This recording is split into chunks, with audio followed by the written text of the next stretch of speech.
बात करेंगे उस फंड की जो 16 दिसंबर 2012 की घटना के बाद निर्भया फंड के नाम से जाना जाता है। क्या आप जानते हैं कि 3 साल बीत गए हैं लेकिन इस फंड का इस्तेमाल ही नहीं हुआ। क्या आपको पता है कि इस फंड की मांग देश के किसी भी राज्य ने नहीं की है। इन राज्यों में दिल्ली भी शामिल है जहां आम आदमी की सरकार है, आम आदमी पार्टी की सरकार है।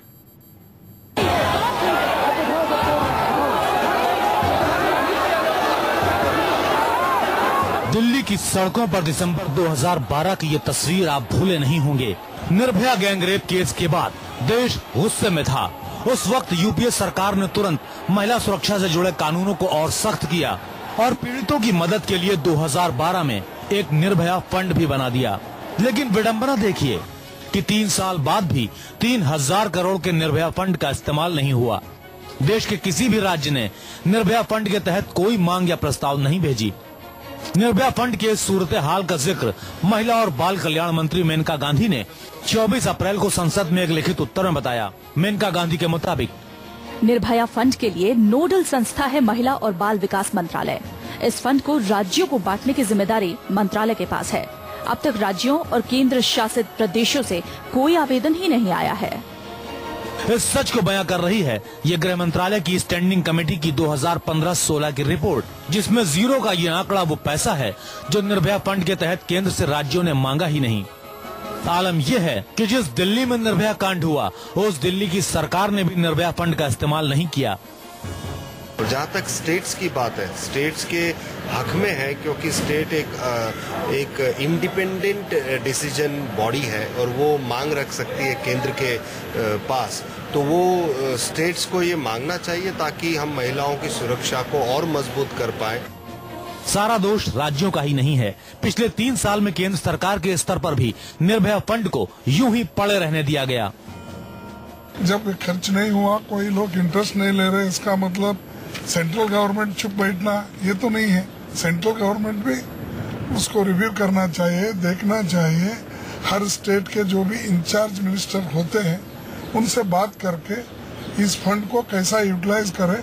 दिलचस्प ये है कि जब राज्यों ने निर्भया फंड के लिए पैसे नहीं लिए तो आखिर किसने लिए।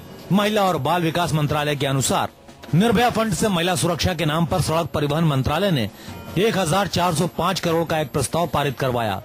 गृह मंत्रालय ने भी 321 करोड़ रुपए हासिल किए। खुद महिला और बाल विकास मंत्रालय ने करीब 18 करोड़ की योजना पारित करवा ली। केंद्र सरकार के मंत्रालयों ने सारा पैसा लिया महिला सुरक्षा के नाम पर, लेकिन राज्यों ने पैसे क्यों नहीं लिए, इस पर उनकी अपनी दलील है। वो पैसा सीधी मैं समझता हूँ women and child development department को ट्रांसफर कर देना चाहिए ताकि वो महिला और बाल जिसके ऊपर ये अपराध हो रहे हैं या हो सकते हैं उनको सुरक्षित करने के लिए, उनका रिहेबिलिट करने के लिए इस्तेमाल किया जा सके। जब तक वो होम डिपार्टमेंट के अंदर रहेगा वो नहीं होगा, क्योंकि होम डिपार्टमेंट तो पुलिस ऐसे कांड के FIR ही नहीं लेती है जब तक मीडिया उसे उछालते नहीं है। मंत्रालयों को देने के बाद भी निर्भया फंड में फिलहाल 1273 करोड़ रुपए हैं जिनका अभी कोई इस्तेमाल नहीं हो रहा। इस फंड से देश में कुल 650 निर्भया केंद्र खोले जाने थे। हर केंद्र की लागत 37 लाख रुपए थी। ये केंद्र पीड़ित महिलाओं के लिए एक ऐसी जगह होती जहां पीड़िता को पहली राहत दी जाती। हर केंद्र में पीड़िता को कानूनी मदद दिए जाने की व्यवस्था होनी थी और साथ ही मानसिक काउंसलिंग भी की जानी थी। साल 2013 के बजट के जरिए बने निर्भया फंड की कहानी कभी भी इसके समुचित इस्तेमाल में नहीं लाए जाने की कहानी है। गलती केंद्र सरकार की रही हो या राज्य सरकारों की, सच्चाई यही है कि महिला सुरक्षा के लिए दिल्ली की सड़कों से उठे आंदोलन का एक उपयोगी नतीजा सरकारी खींचतान के आगे निढाल पड़ा है और मोगा जैसी घटनाएं इसी सच की याद बार बार दिलाती हैं। कैमरामैन मस्तान सिंह के साथ संजीव त्रिवेदी, दिल्ली न्यूज़ 24।